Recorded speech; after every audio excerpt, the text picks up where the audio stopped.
final review for today, and then final exam next week, right? So come here at 6, and once we have most people here, I'm gonna open it up all together, and then you can all hop on. The final review will just go through every single lecture and condense it into slides that can represent the contents. Meaning that a lot of examples are not here. So if you are gonna go and be like, oh wait, I don't remember this part, or like I need more examples for this concept, go back to the actual slides, the actual lecture note. That will have more examples in there with like annotation and stuff, memory, drawing out, things like that. We don't have any. Okay. All right. So start with lecture 1, Intro to C++. This was when we first talked about why C++, right? C++ was designed to be a system programming language similar to C, used for low-level and high-level programming, again, similar to C. Should be able to compile down to machine code efficiently, and should be compatible with C, given that C was dominating at the point where C++ was developed. Now you should be very familiar with this, where your program should only have one main that will return an integer, and that should be all of your C++ file in your folder, right? A lot of you will go into trouble when you accidentally have multiple mains, then your program just will not compile at all, right? At the end of the main, there's always this return statement for an integer, 0 indicating success, other numbers indicated non-successful for other reasons.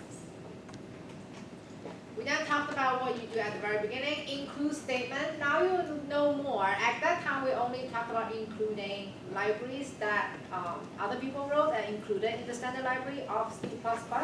Now you know that in the include statement, you can also include your own classes, but only the header file. I still have people who include the C++ file.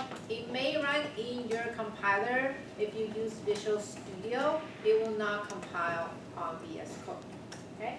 Only include .h file in any of the include statement.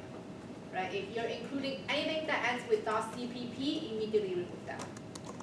Okay? We also talked about using std. This is when we are the only one programmer writing this project. We know that we're for sure going to use one single namespace and one single namespace only. Then yes, you can include that in your file, and we have been doing that for this semester. When you finish this class, when you go to industry, it's not necessarily true, right? Because you have a lot of people contributing to the same code base. But for this class, it's fine, and we also have been using namespace std.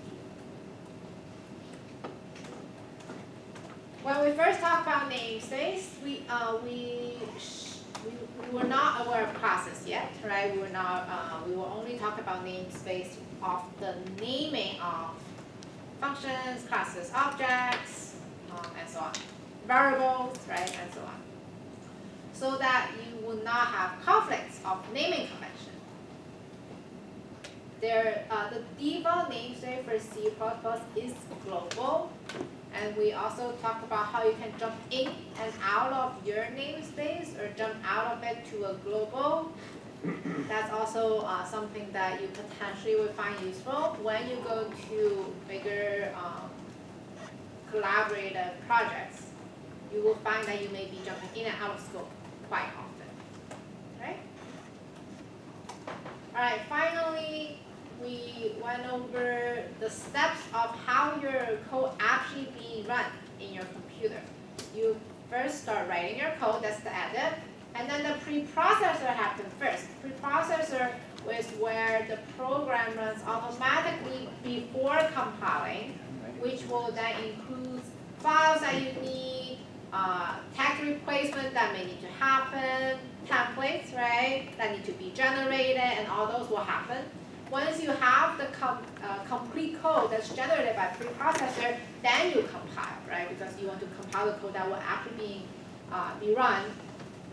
So you compile the code, which will then take that complete code, translate it into machine language code.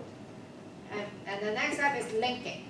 Linking is where I include this file, I include that header, I include that library, and so on. That's when it will link them all together. And after that, it will then load that executable image, which is the one that you will see generated automatically whenever you run your program, and finally run it in memory. Okay, so those are all the steps. A lot of people got confused on the preprocessor and linking. Those are very similar, right? Everyone knows about compile and load and execute because you see that day to day. Remember, preprocessor happened before compile because you need to put in the code that your machine should generate for you. Remember, we learned a lot about your compiler will generate this for you, right? Instead of you writing it. That needs to happen first before it actually gets compiled, because once it gets compiled, it's then going to run it. After compile, it's linking. So make sure to distinguish between the two. All right, let's look at command line on compiling. We talked about this in lab 1. The first step is cd into a directory to find where your files are located. And then the second one is compiling, right? The compiling, we change different things throughout the throughout the semester, where at the beginning we said G++, one single file. That file is your main.cpp. And then later on we said, okay, let's do star.cpp so that you can compile a program that contains multiple files. So we changed that, and you also added -sdd equal to C++14 and so on.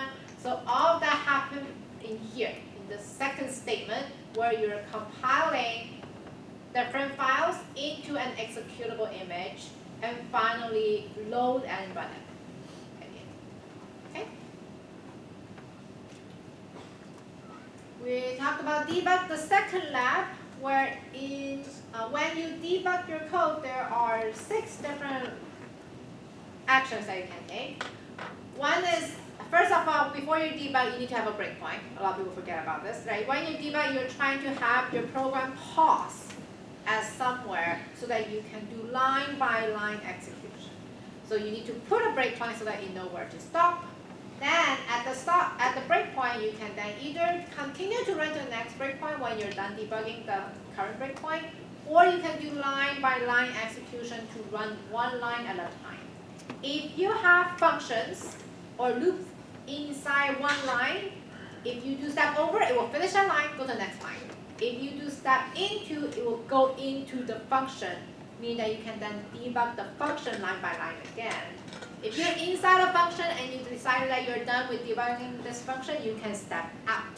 That will finish that function, go out to the main, or go out to a function that's calling it, and then go from there. You can also rerun your program or stop. Right?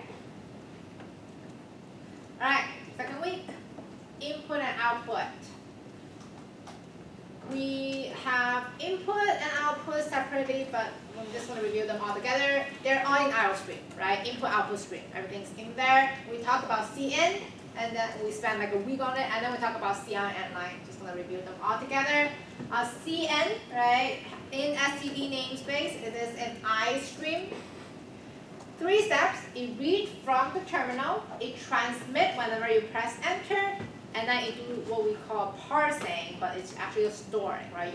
You understand the stream, and then you store it correspondingly to the code. At the parsing step, which is the storing step, you have delimiters, space tags, and new lines are special delimiters that your compiler used to put as a breaking point between the store. So very quickly go through this example where we had CN, integer double string, and when I input all of them in the terminal, and the minute I press enter, transmit, right? This is called transmit into your buffer or your stream, and then you do store, right? It will stop whenever you have an delimiter, it will stop and ignore that as well, all right? So here it stop and ignores white space, stop and ignore tab, and finally stop and ignore a new line. So all of those are delimiters that will by default be skipped. If you don't want that, you have a couple options. One is get line. Get line is where you will get the entire line until new line. So new line will now become the only one delimiter. Space tabs do not matter anymore. Okay, so you can do get line, you put in the cin, which is your I stream, and then the string that you're trying to parse it into, and that will parse it. You can also do ignore. Seeing the ignore taking two parameters, how many you want to ignore, or up to which delimiter you want to ignore. For our example, we did the how many, meaning that I'm only going to ignore two memory location inside my stream and then read the rest, right? So that's ignore. Then we talk about print, which is the cout.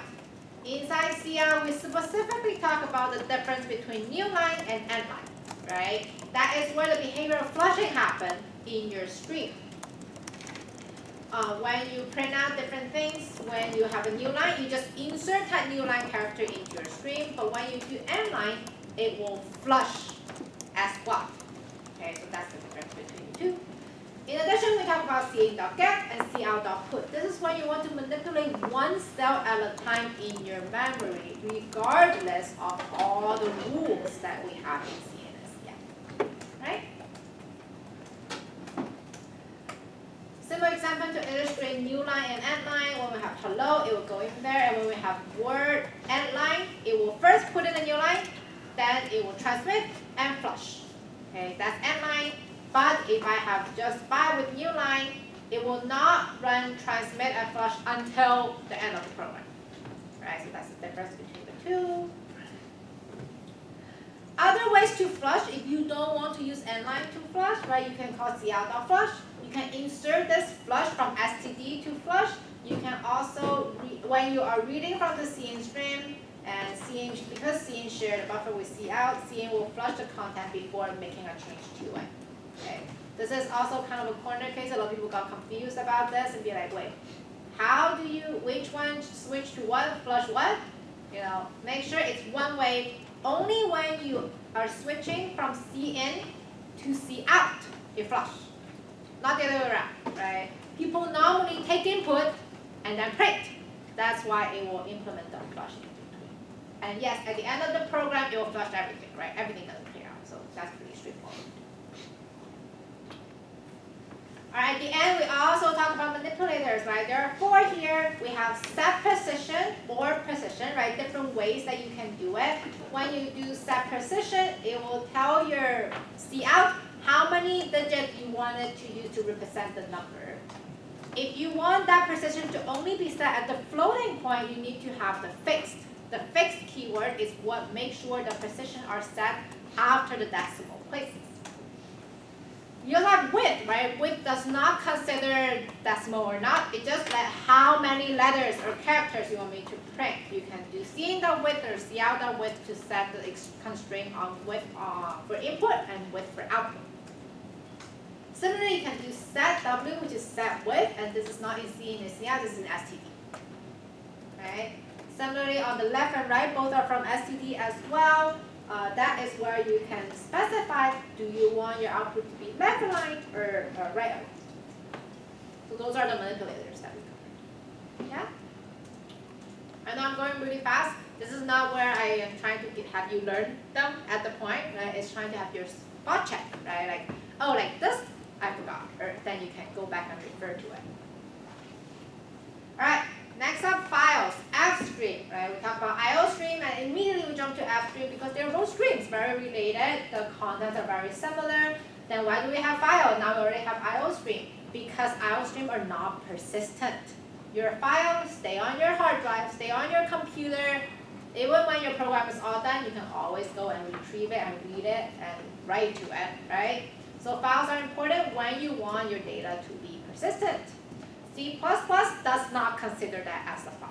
We see it as a file. That is just how your computer represents it for our understanding of, oh, that's a file. For C++, just a storage, similar to the one that in memory, it's just storage on disk, right? No different for C++.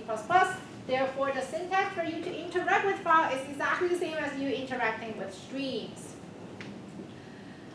For the file system, This is when we first talk about end of file. Later on, we talk about how to use that to break a while loop on input, right? You actually use that for your project. When you open a file object will be automatically created only if the path is there, right? If you have a folder that's not there, not gonna work. A stream is then created at the same time and in sync with that file. For stream, then the same thing, right? Same stream that's happening. One is in connecting your terminal and your program. The other one, this one is connecting your file and your program. AppStream again have IO AppStream. It's just that the library is different because people just do IO AppStream so often. They put AppStream together. So when you include AppStream, you should have input stream and output stream all in there. If you decided not to touch output stream at all, just want to include input stream, then yes, you can still do IO stream, but less often. That's common. All right. And mode. For when you're interacting with file, you can specify whether you're writing or reading. However, if you specify IFstream or OFstream, you don't need to do that anymore. Please don't specify OFstream and do an OSIN. That's going to contradict. It may not break your code, which is very annoying, right? I would wish that it break my code so I know to spot check. Sometimes it won't break your code, but your file stream will just not work at all. Because it doesn't stream, so your code will run, right? And then you'd be like, okay, yes, this is an OF stream for output, then it's trying to put output. The minute you put OS in, it kind of blocks both. So you can input, you can output, you can do neither. And it will not tell you. So please make sure that when you do OF stream, you're trying to write. When you do IF stream, you're trying to read. The modes, when you read and write, there's other things that will be helpful, right? You can do append, you can truncate, you can send message at the end of the file. Those are kind of settings that you can tune when you're writing to a file or reading from a file. Very importantly is your memory and management, right? This is probably the first time in this class that we talk about memory management. It is very important in C++. It distinguishes C++ from Java, basically, that you need to be careful on your management of the memory. For file, whenever you open a file, you have allocated the memory to associate with the file until you close it. Meaning that if you don't close it, that memory is out there being occupied the entire time. Right? So that's why we always want to close when you're done, open when you need it. All right, at the end of that, we also talk about some functions similar to manipulator and similar to C in and C out. We talk about you can do getLine. This is probably the most common thing for file. People tend not to read file one character at a time. They just go get lines, and they get all the lines, and then they process each line. This is very common. End of file, we use that a lot in, we use that in project 2, I would say, right? Where end of file is not just indicating that this is the end of file, but it's also an indication of the end of a stream. Meaning that when you're doing cin, when you put it in the while loop, the minute that you put end of file is indicated to your compiler, I'm done, right? That is why you can have people input as many times as you want them to until they are done. So that is the Control D or Control Z from whichever system. And we also talk about quoted. Did I go in there? Yes. Quoted is a C++ 14 feature. This is where the lab comes in, right? We set STD to be C++ 14 because of the quoted. Quoted is very helpful when you write. Super common as well when people are dealing with file. It's when you don't want to only rely on the limiter because you have 3. You have new line, cap, and space. It's not really readable, to be honest, for those delimiter for a human. Quotes, very visually readable. So people tend to use quote in their file, and your program can all easily work with them. So that's the quoted function. Quoted function works for both input and output. When you are outputting, when you're reading, you can read between quotes. When you're writing, you can write in quotes. Okay?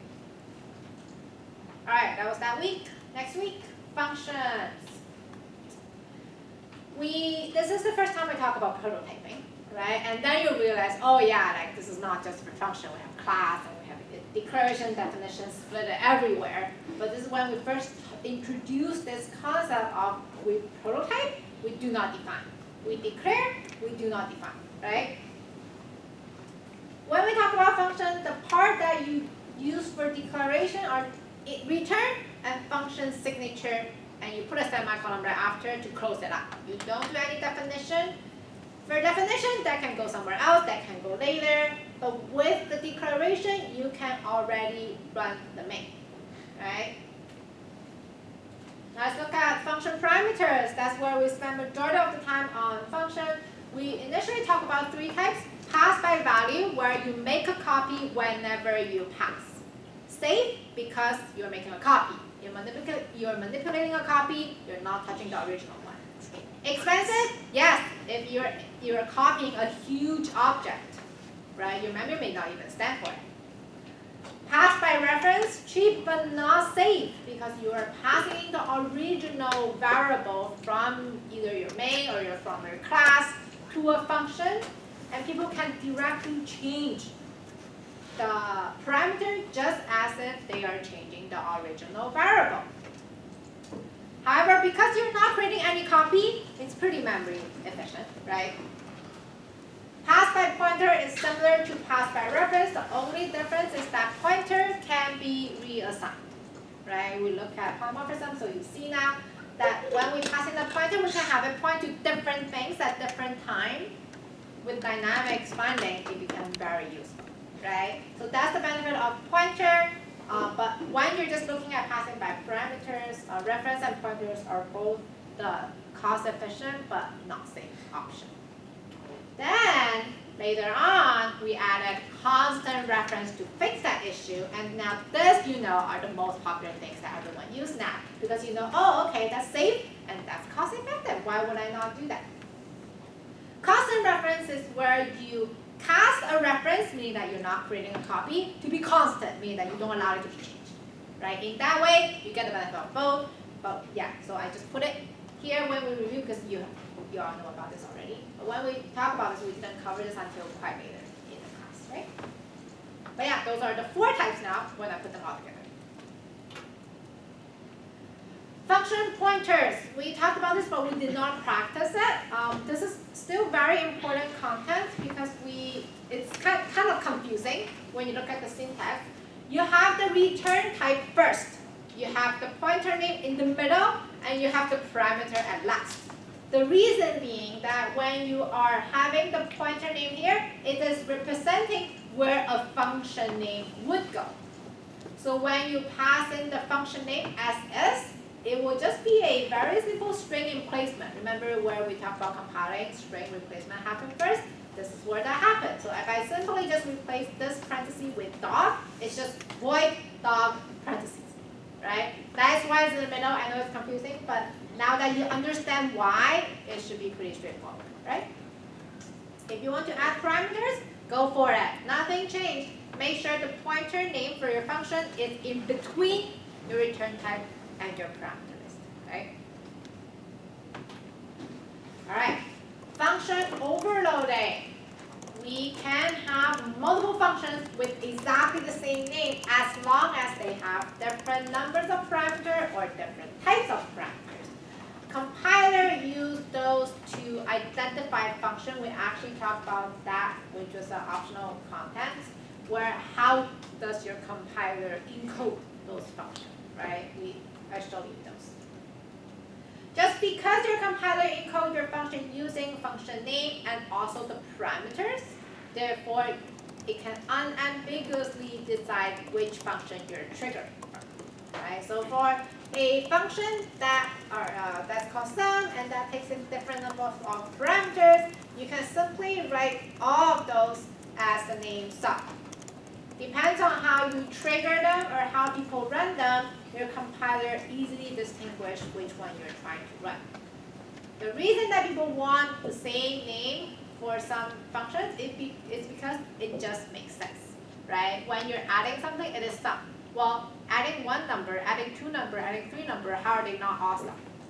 So we don't want to limit people by, oh, because there's a conflict, I'm going to have you name your function in something that's super long and unreasonable, right? So this is the benefit of you can name it the same as long as they're different.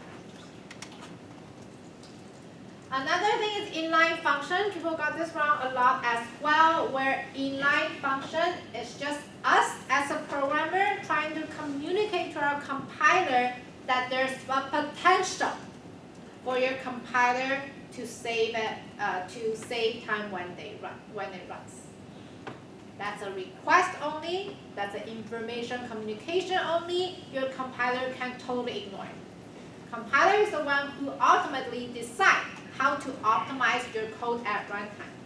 Okay, so inline function is just a request.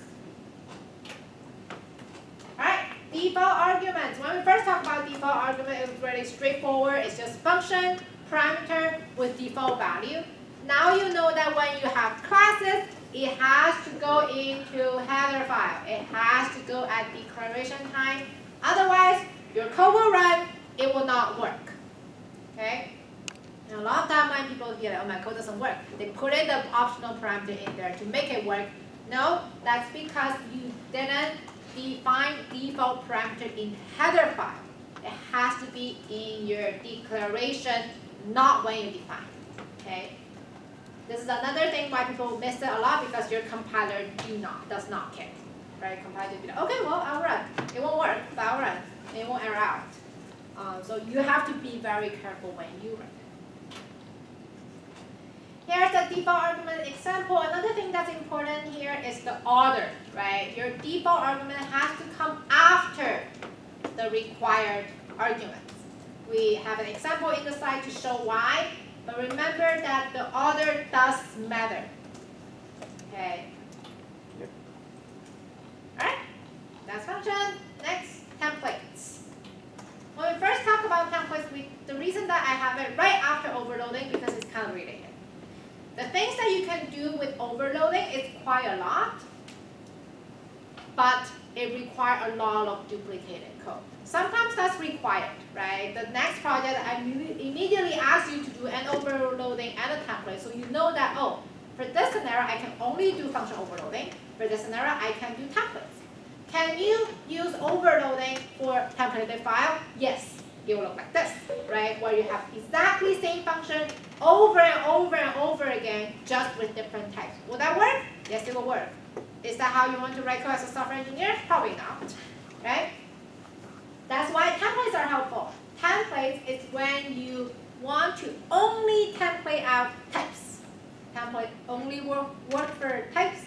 If you have different numbers of parameters, it will not work. Same number of parameters, same patterns of types, that's when you use templates. Templates are super helpful to write dry code, right? Dry, do not repeat yourself code. And when you have templates, your code's very condensed and short. And when it do the pre-processing, it will generate for you, right? So very nice. Can we have two different types of templates? Yes. You can have different letters to represent different templated types. However, you need to make sure the pattern is what you want. For example, here, if I'm returning type U, then what I'm returning is the second parameter type. If I'm returning type T, then I'm returning the first parameter type. Those matters. Okay, so make sure you double check your pattern when you have multiple templates. Yes, we then summarize it with templates versus overloading. Templates is when you have the same function that have the same number of parameters, have the same pattern of type, but just different types. That is the only time you can use templates. Everything else, you can use overloading. Okay?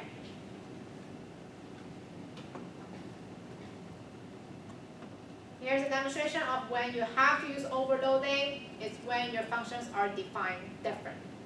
So if your functions are defined differently, there's no way to use them. Yeah? All right, at the end of that, we talked about STL, Standard Templated Library. And the one that we really focus in is algorithms. Inside the algorithm library, we talk about sorting, very helpful for array. We talked about reverse, we talked about count. All of those three share the same parameters, right? If you look at sort, it takes the beginning of an array, the end of the array that you want to sort. And the way that you pass in the beginning of the array is just the array name, because in C++, array is just a pointer pointing to the head. When you add the size, that is telling it where to end at the end of the array. Similarly for reverse, beginning of the array, end of an array. Similarly for count, beginning of the array, end of the array. And finally, what you want to count. Pretty straightforward, right? The thing that you actually practice using is the copy end, where when you are copying an array, you cannot do array A equals to array B. That does not work because array names are just pointers. For you to actually make a copy, you can either write a for loop or while loop, a loop, to copy one element at a time, or use this function, copy n. You tell it what n is, right? You copy from the source array with this many elements to the destination array. Therefore, first parameter, source, second parameter, size, the third parameter, target. All right, so you have to use this. All right, that's the first half. Finally, we started into object-oriented programming, which is the core components of C++, starting with object. What's object? Starting with classes. The reason that we have classes is so that we can create object from the class, right? And when you have the class, it's kind of having a blueprint of how your object is gonna behave and how many attributes and what are the attributes of your object. With that, you can create multiple different objects from the same class. Inside a class, two things, variables, functions, right? All of those are members, right? Now you know that I want to talk about member functions, member variables. It's basically those two. When you have variables in the class, that's called member variables, and when you have a function in the class, that's member functions. And when you make your class, you also make it by two-step, declaration, definition. Declaration in H file, header file in the interface, definition, .c++ file, implementation of your class functions. Okay? Why do we have interface and why do we have definition? For interface, your compiler needs to use it so that it knows how much memory it's going to allocate it for each of your objects. Programmer is going to read it to understand how to actually use your function, use your classes. Therefore, you will see heavily documented classes in the header file. And when people are lazy, they don't even document the source file. But they definitely will document the header file, otherwise people will just not be able to use your code. File structure, you should also be pretty familiar by now. One main. In that main is where you house all of your other functions. People started, I have noticed that people started putting regular function at different places. Regular functions should go into your main. It should not go into any of the class source file or header file, right? Your class source file and header file are dedicated for that class and that class only. If you have functions like VIP discount, that should not go into any of the class file. It should go into the main.cpp or project4.cpp, whatever you call it. It should go in there. Okay, I'm going to go there and look for it. If I couldn't find it, I'm going to bail. I won't go into all the 10 files to try to find it for it. All right, let's look at what a header file looks like. In the header file, we have the if not defined, define an NF wrapper. That is where we want to make sure your header file will not be really clear every time you include it in different places. You will not think this is a big deal here because you only have one main, you may only include it once.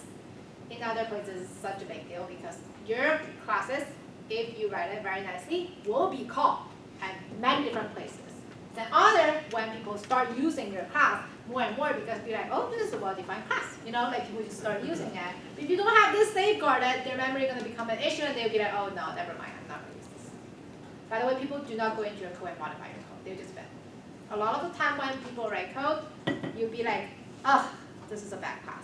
People don't go and be like, let me help you fix it. No, they never do that. They'll be like, I'm going to write my own. And then whatever you write, your code will just become unused and people don't care. Right? So that's why people try to be very well-documented header file with safe like safeguard so that your code will not go to waste. All right, how about C++ file? Very important first thing, include your .h file, right? Include your header file, and then you do your definition of your different functions. As a specifier, now we can talk about all three at the same time. Back then, we only talk about public and private because we haven't learned protected. Now you know all three. We have public, everyone can access it. Private, only you can access it, right? Regardless of inheritance. Remember, inheritance was so confusing. It's because you need to respect private. When people say it's private, they mean it. It's private, right? No one else can access it, even their children. Protected is when you allow your inherited children can access those. It's protected, meaning that only my children can do it, other classes cannot. And one thing though, if you have a friend, they can access whatever. They don't care whether you're protected or private, right? Friend, access everything regardless. So those are kind of the relationship in one page now. We can talk about it in a structured way, which is very nice because you have learned all of them. Alright, some special functions that you may have a lot. One is getter, one is setter, mutators, or assessor, but setter and getters, that's how we call it. And most likely people try to have this lower letter set at the front to be like this is setter, and lower letter get at the beginning. So this is a get. Pretty commonly used practice. Constructor, right? This is where a special function come in, that this function does not have a return type, it doesn't return, right? This function has the same name as your class, takes in parameter, and the only time this will be triggered is when your object's being created. Therefore, we use it to initialize your object, right? Very commonly for the constructor to take in default parameter, and this is where most of the default parameter comes in. There's also default constructor, and default constructor is where a constructor takes in no parameter, like zero parameter, just empty parenthesis afterward. That's considered default constructor. Right, default values to constructors, super common because we're using it to initialize our variable. Most of the time people want to allow it to be taken in from whoever called it, but in addition, you also want to set a default value, just in case people do not know how to use your constructor.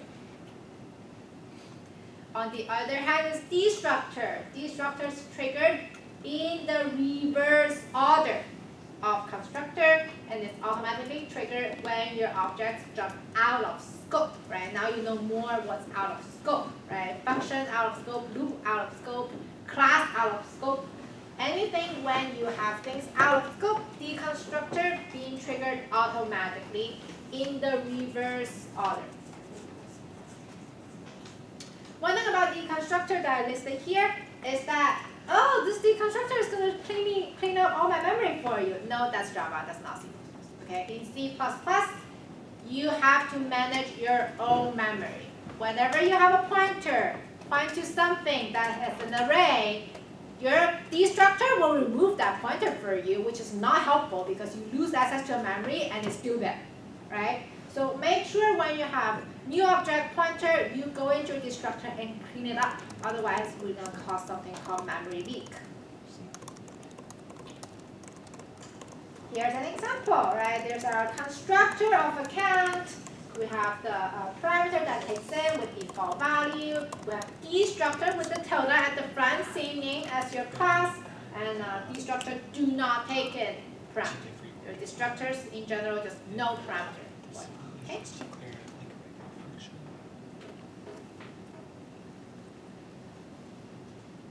Alright, yeah, here's the definition for constructor and destructor. Alright, friend. Again, friendships are very loyal in C++ world because it does not care whether you have things public, private, or protected. It owns them all. Therefore, you have to be very specific on who you want to be friend with. Friendship, one way, not mutual. Okay? It's not symmetric, it's not transitive, it's just one way and one way only. If you want to be friend with this class, this function, you do that. That class or that function does not care about you. Okay? Very specific friendship. And you have to define friend with the same signature. A lot of people come to me, oh, my code won't run. I have friendship, you can't find. It may just because you have account with an S versus account without an S. That just breaks it.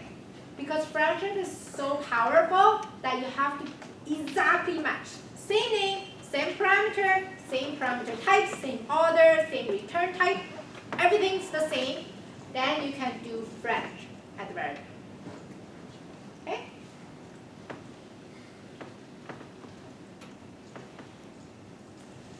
This is an example. This is really small, I know. This is just an example of the sync account one. I'm going to let you get back to your actual slide to review the detail. But this is why you will want friendship. Now you probably are pretty familiar with now, right? You have been using friendship quite a lot for operator overloading. But yeah, when you're trying to access your parameters attributes, for example, username for an account, status for an account, things like that, in the function, that indicates of friendship, right? If you want that to happen, they need to be friends. Otherwise, they can't do it. Constant, very important concept for classes, right? When you talk about constant integer and constant float, it's just being like, oh yeah, that's variable, cannot be changed. When we talk about constant objects, it's more complicated because it also links to how you can trigger constant functions, right? Constant object is different than constant function, they're separate. For constant object, it can call constant functions and only constant functions. For non-constant object, it can call whatever. That is why before we talk about constant, you have never run into a problem where your object cannot trigger other functions. But the minute you talk about constant object, it's limited now. Constant object can only trigger constant function. Okay? Because of that, this is when I started to ask you to make all your gather function constant, right? Because we will be having constant object, and you want to make sure that your constant object can access at least gather. Gather is a nature of constant function, meaning that it's not changing anything. It should be constant. This is our example of constant and non-constant object. Object is pretty straightforward, right? Similar to in and flow, you just put the const at the beginning. Good. Constant function though, this is here. Yes. Constant function though, const go toward the end. You have people put const at the beginning. Toward the end, toward the end, toward the end. Set it 3 times. Second. Constant at the beginning of a function means you are returning constant. Does that help with your constant object? Not at all. Your constant object still cannot trigger it. If you want your function to be a constant function, put const toward the end of your function. Right, next up, this pointer. Right, this is what we talk about scoping now. This pointer and static are 2 different scopes. When we first talk about this pointer, we're referring to the object scope. This pointer points to the object that's triggering your function. When you have a different object that trigger a different function or trigger the same function, this pointer points to different object, right? So this pointer always points to the object that is triggering the function, like here, right? If you have alarm time dot set time, this pointer points to alarm time. You have noon dot get hour, this pointer points to noon. And then immediately after that, alarm time dot get hour, same function call, right? Different object, well, this pointer now points to alarm time. So it changes whenever the function is being triggered, and then it is object scope.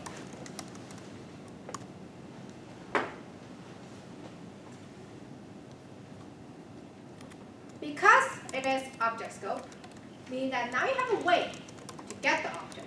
This is where cascaded function call come in, right? Because you have a way to retrieve the object that is triggering this function, then you can get back at it by using dereferencing, which is the star, right? When you put that at the beginning of your pointer, you grab the object, which then allows something like this to happen, right? Now this is an object, you do the dot operator to get the variable.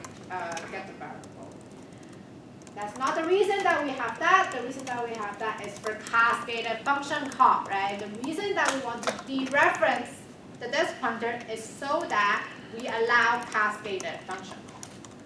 What's cascaded function call again? Oops. It's where you allow function call one after the other.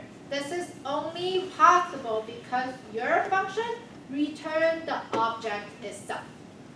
Otherwise, it will not work. Yeah. All right. Finally, return by reference. We talked about reference and how we pass in by reference. Same thing applies for returning by reference, right? Where by default you always returning by object, by value, meaning that you're making a copy, you return that, because for this example, s is gone. The minute that you got here, s is gone, whole function is out of scope, no more s. So you have to create a copy for it to be able to pass back out for your main. Versus when you are returning the reference of an object, it will not be gone, it will be persistent, therefore you can just return by reference, you return the reference of that object instead of making a copy. We had detailed example in the slides where when you make a copy, you see that constructor being triggered twice, destructor being triggered twice, remember that? When you have this, that will not happen. That's why for all the projects, I ask you to put in destructor a print statement, so that when your constructor or destructor are being triggered at the place that it should not be, you see it in the print. You just see a lot of destroy, destroy, destroy, destroy, and be like, where do you get that? It's because you didn't pass in or return by reference. On the other hand, static scope. We talk about object scope, which is the smaller box. Oh wow, this color is amazing over here. It looks nothing like that on my screen. Object scope noon, object scope alarm time. The bigger scope is the class scope. When you have something that you want all your objects to share, like union count, then you will want it at a bigger scope than the object so that it can be shared across all the objects that got created by the same class. So static scope is class-wide information that's being shared by all objects. Now, some static members properties where a static member must be initialized exactly once. You probably have went through this in your project assignment where your static member has to be initialized in the .c++ file.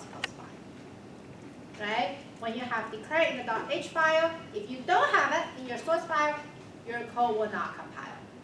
Your compiler is pretty good at catching that.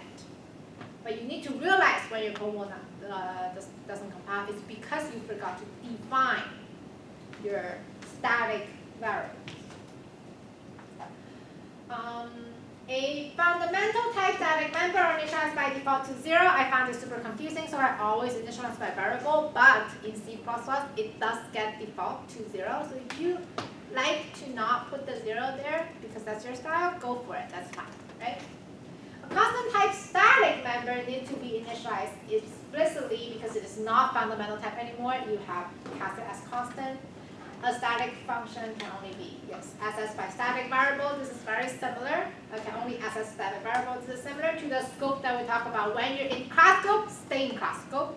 When you're object scope, you are in object scope. You don't interchange. So, yes. Question. Is the value of the static variable always numeric? That's not true. Yeah, you can have strings. You can have true or false Boolean. You have whatever. It's just a variable. It's any variable you can. It doesn't have to be. But yeah, people normally use it for count.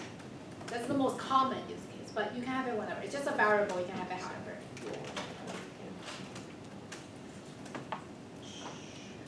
In your code, you probably have found that when you have an object, you can still use your object to access as static members or static function or static things, your compiler will not give you an error. It will just run happily toward the end. It's not recommended because you are crossing scope from the bright yellow green box to the outer bigger box, right? We try not to cross. Because it's shared, technically speaking, you can point out because it's out here. You should have access to it. You should have access to it as well. You can point out. But when you're doing that, other people who read your code will not like you. Okay? You're like, which scope you're talking about? No. So when the static scope, keep static scope. And the way that you make it super clear in static scope is that you call it using the class and then the scope operator. Right? And I think I specifically, yes, I'm having a hard time finding candidates. Post it. When I first talked about the count, I specifically said to do, what's it called? What's the class? Median something? Median something, column, count, or something like that. This is static. The minute I see that in your main, or other people see that in your main, this is calling a static parameter. When you do, say we have median main, median m, right? M1,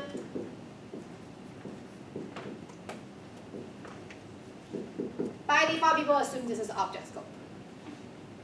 But this can be the same as that, and that's where this is very confusing, and we do not want it. Okay. Will that run? Yeah, it will run. If your goal is to run your code, a lot of things will run, right? I hope that's not your goal. All right, next up, static member declaration. Static member declaration is pretty straightforward. You just put static at the beginning, but the minute that you do that, those need to be defined, right? Otherwise, your code will not work. We also talked about staying in the same scope. So say I have a function that's get max, and my max is actually static scope, your function should stay static. Yeah, this is the example that will clearly show the difference between static and object scope, where max hour, max minutes are all shared, get max is shared in the bigger scope, where at the bottom are your smaller object scopes. So when in your main, when you do something like that, static. Right away, right? The minute you do that, people know that's static. When you do that, that's object scope, right? Very clear, very clear. Yeah, again, static.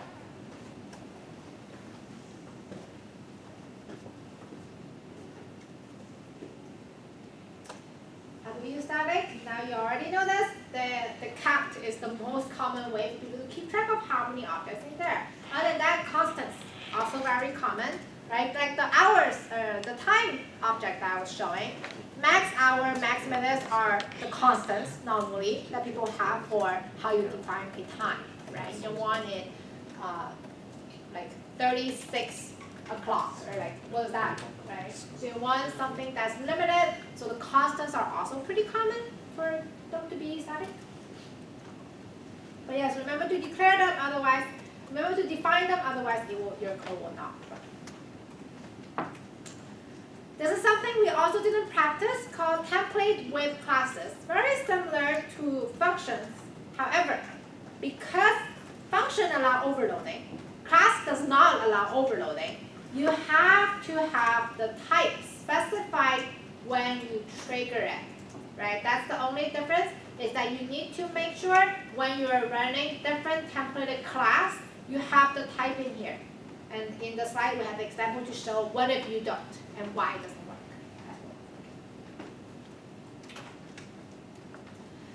Template specialization, again, very similar to function template specialization. The only difference is that you want to make sure your types are attached to the class name. Okay, that's the difference between templated classes and templated functions. All right, that was 3 weeks all together. Talk about how to define a class, talk about mediator assessor, how to get interface and implementation separately, what you add in the header file, what to include in the source file, different as a specifier, constructor, destructor, why are they important, friend, most powerful thing, constant, right, and how constant function and constant objects work together. This pointer, which allows cascaded function call, versus static, which is the class scope, object scope, class scope, and then finally templates. There were 3 weeks in the nutshell. After that, we started to talk about how to use objects to fully leverage C++. Operator overloading is when you first started. Now you have classes. Now you also want to make sure all the operators work with your classes in a specific way. And the way you do that is through operator overloading. And the operator overloading is just functions, still functions. It's always just functions and variables in C++, different type of functions. Operator overloading is a function with a special name that starts with operator, and then your actual operator symbol. The parameter type it takes, whether it's constant or return, all determined by how you want your operator to function. Right? There are 4 things that cannot be overloaded in C++. The member operator, including regular member or pointer member, scope operator, cannot be overloaded, and finally the conditional operator, which is the if-else statement. In short, does not recommend. Do not recommend. Rules for operator overloading: you cannot create new operators in C++. You can overload old operators, but you can't create new. You don't want to change how the operator was originally designed. If it's a plus, try to make it an addition. If it's a minus, make it a subtraction. Try not to change it completely. Again, people will hate you when you work with them. They'll be like, what's this plus? Why does that subtract things, right? The numbers of operator and operands are also, let's also try to keep it as aligned as possible to how it should work. Binary operators stay binary, unary operators stay unary. The ternary we cannot overload, so we need to worry about that one. And then we went into how to overload them in different ways. 2 ways for you to do it. Based on the condition, you can either do both or only do one, right? When your left operand, basically the thing you put on the left-hand side of your operator, is an object of your class, then you can pick either one. You can do non-static member function overloading or non-member function overloading. You have practiced both in the previous project. There's not much of a difference when your left operand is an object of the class. It's just how you would like to structure and design your class. When left operand is not an object of the class, that is when you can only use non-member function overload. You do not have a choice anymore. That's the only way you use to overload. For unary operator, most of the time you can do both. Pretty straightforward. Alright, let's look at an example for binary operator greater than. Again, this is just the final slide of the example. In the lecture note, we actually went on step by step, but this is just the full example of it. On the left, non-static member function overloading. On the right, non-member function overloading with 2 parameters. On the left is 1 parameter. When you have non-static member function overloading, your left-hand side is accessed by the this pointer. Okay? A lot of people email me and be like, oh, I'm doing member function overloading. How do I access the left-hand side? Because right-hand side is very straightforward. It's your parameter. Use column. The left-hand side, this pointer. That's how you access your left-hand side operand. For non-member function, both are parameters, so again, pretty straightforward. Right. When your left-hand side is no longer an object of your class, like C in and C out, you cannot do non-static member function overloading. You can only do non-member function overloading, which is regular function overloading. You take in both left-hand side and right-hand side as parameters in that order, left first, right second, and then you can do the non-member function overloading.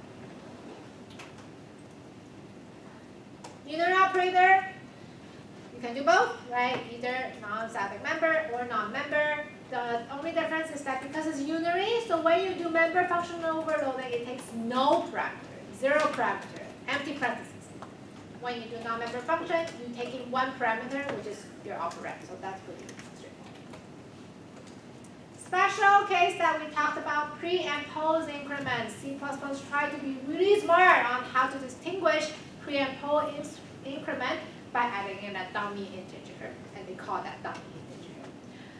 For the pre-increment, make sure that you return by reference because pre-increment does need to allow cascaded function call.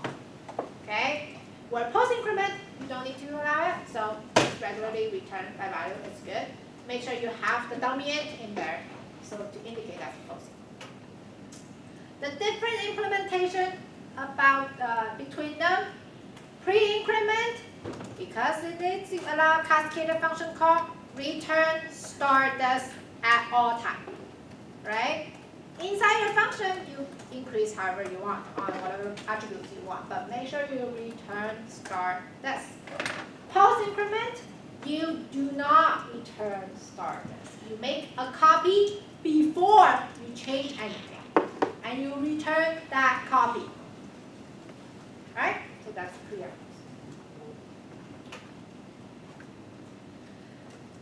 All right, inheritance. In inheritance, we have base class, derived class. Inheritance indicates an is-a relationship, and you can have multiple base classes, multiple derived classes. For that, there's a lot of rules, right, for inheritance. But in the lecture, we show every single one of them by example. So you should be able to dig it out and be like, oh, I forgot this, and now you will be able to go back and review on that. The first thing is when your children classes inherit from the parent, so that when class Y inherits from class X, you own all the members. That does not mean that you have direct access. Private is still private to your parent. You own it does not mean that you can manipulate and change it, right? And for constructor-destructor assignment operator overloading, you don't even have them at all, right? You have to do your own constructor-destructor and your own assignment operator overloading. With that, your derived class, class Y, can still trigger, can access those functions, including constructor-destructor and all of those. Public inheritance will allow your inherited classes to access public and protected. This is the first time we use protected. And in your inheritance, you can add new members, you can add new functions, and you can overwrite your parents' functions. So those are the things for inheritance. All right, again, very condensed version of examples. For derived class grad student, which inherit from base class students, this example was where I was showing that, first of all, you can call constructor explicitly when you don't have a default. Okay, I'm going to talk about default next. When you don't have a default constructor, you can trigger your base class constructor over here, and you can also trigger the base class function over here as well. When you have default constructor, you do not have a choice. It will be triggered no matter you like it or not. It will be triggered at the beginning of your own constructor no matter you like it or not.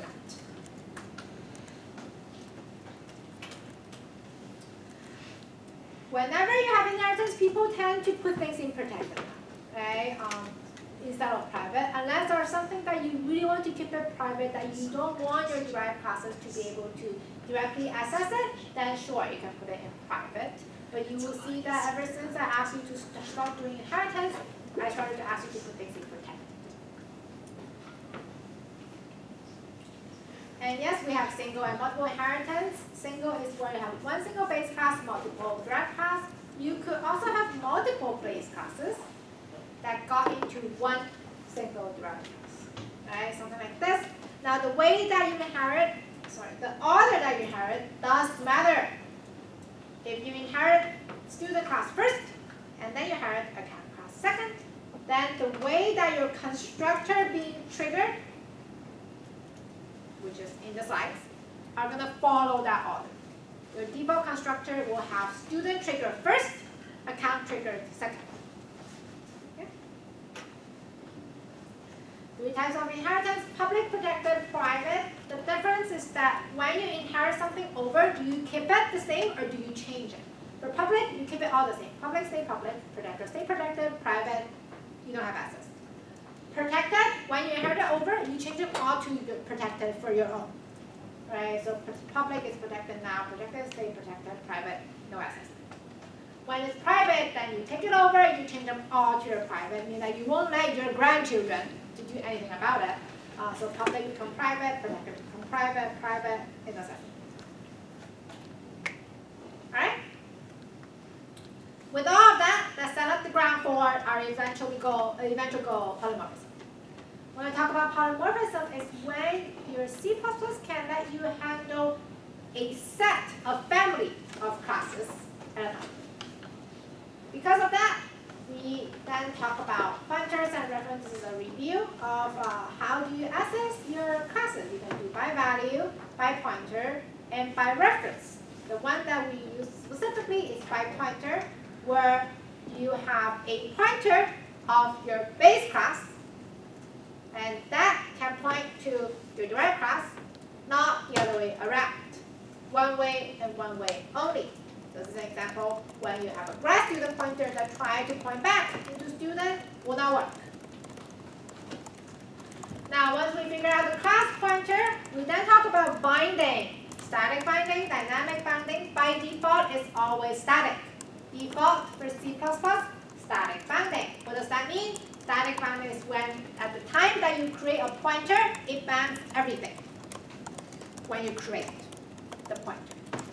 Dynamic bounding is that when you create that pointer, it will skip virtual functions. Virtual functions allow dynamic bounding. Then when will we bound virtual function? When you point to something. When you point to when you point to cat, it bound cats. When it points to cow, it then bind cow. Okay, so that's dynamic bounding. And the way that you trigger it is through virtual function. On top of virtual function, you can force your children to all override that function by having a pure virtual function. The minute that you have a pure virtual function, you turn your class into something called abstract class. Abstract class is where something that's too abstract to define, that's where the pure virtual function comes in, right? Once you have that, you cannot create object anymore because it's too abstract. You should not be able to create object. This is in reduction to concrete classes, which is the regular classes that you have been using. Okay? In the code, pure virtual function have virtual function with equals 0 at the end with no implementation, which enforce all of the derived classes. They have to have implementation, and your compiler is pretty good at reminding you that. And finally, 2 weeks ago, exception. Exceptions is where we talk about try-catch, where we talk about exception class, right? And also when we talk about catch by reference, this is where you want your program to be fault tolerant instead of break all the time. When you have a function that doesn't work as expected or fail, that is when it should throw an exception instead of fail, just break the whole thing. It should throw an exception, then your program can catch it, right? Once you catch it, you can decide whether you want to give a warning, give a error message, and then allow the user to retry, or just be like, sorry, this is wrong, bye. That's better than kaboom. Nothing, right? That's what exception allows you to do, is handle fault gracefully. Try and catch block is what's essential for exception. You always need to try it to catch it. If you just have something that's for exception without try catch, it will fail. Okay? So you want to try a function that may throw an exception, then catch that exception by catch. You can have multiple catch. This, you can have multiple catch down here, but it will always catch by tag. The way your try catch works is that inside try, it will run till it fails. Okay? And then the minute that it fails, it will skip everything afterward. And it will also destroy all the local variable in there to make it clean for you. If it doesn't fail, it will finish everything in try and just ignore all the catches, right? When you got to somewhere that it failed and threw an exception, then it will try to see what exception you just throw and whether there's a catch statement that catch that specific type. Then it will go into try the catch statement, and only one catch will run. Whenever you find a catch that hit, the rest will be discarded. Okay, so that's how try catch works. Why do we catch by reference? Polymorphism. Right? The week right before that, we talked about you can handle a class of members at the same time. Sorry, a family of classes at the same time, and it works specifically well for exceptions because you could have a bigger exception that's for input-output exception. Either you have literally like 10 or 20 exceptions that catch too long, too wide, no number, decimal places, all of that. And when you want to catch them all, but only catch those, you don't want to catch anything else, you only want to catch the input-output, that is where you catch by reference IO exception, which then guide all of those smaller exceptions into the same catch block. So that's why we catch by reference. Right? That's what I'm just talking about. Perfect. Initialization list is something that that's really useful when you are defining your own exception class. This is when we talk about, actually initialization list has been happening by your compiler without telling you.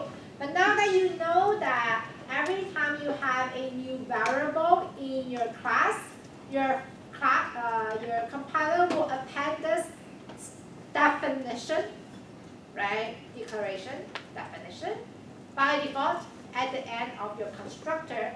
Because now you know that, you can leverage it to put in your initial value to there as well. So this is an initialization list. We went into detail why there's such thing and why it's a must to have in C++. You can refer back to those. So now what's the difference? When do I do this versus the other one? When you have a variable that allows assignment, you can do whatever. You can do whatever, right? You can do initialization list, or you can just put it in there. That's all good. But when you have variables that only allow creation, not assignment, then you have to do initialization list, right? Something that we just talked about on how different versions of C++ have changed. Basically, if you get the most up-to-date C++, you can initialize both static and non-static variables inside your class. So you only need to care about constant for initialization list. The reason that exception is so popular, initialization list is so popular for exception is because most of the exception message are constant. Because you're not supposed to change the reason for the exception. Whoever defined the exception, define the reason, it stays for that reason. You can just go in and be like, I'm going to change your reasoning. No, right? That's why initialization is so common for exception classes. Alright, full example for an exception to happen. First of all, you need to define your exception class. Second of all, you need to have a function that decides when to throw.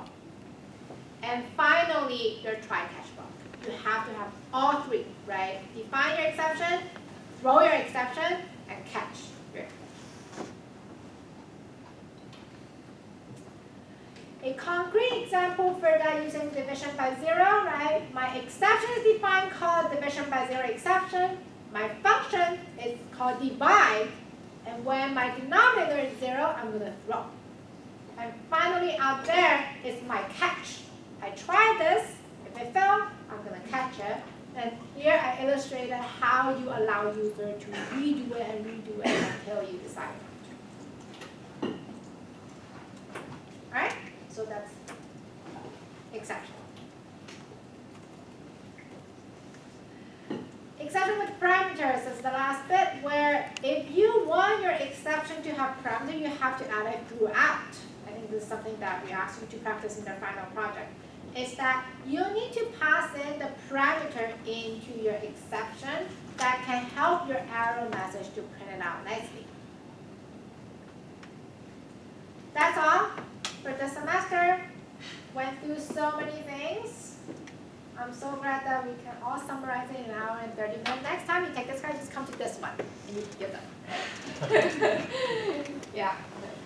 All right. Final exam next week. Final project due next week. I will be here. I'll wait for everyone to have no question. Then I will release the exam. I will be here to answer any question like last time in midterm.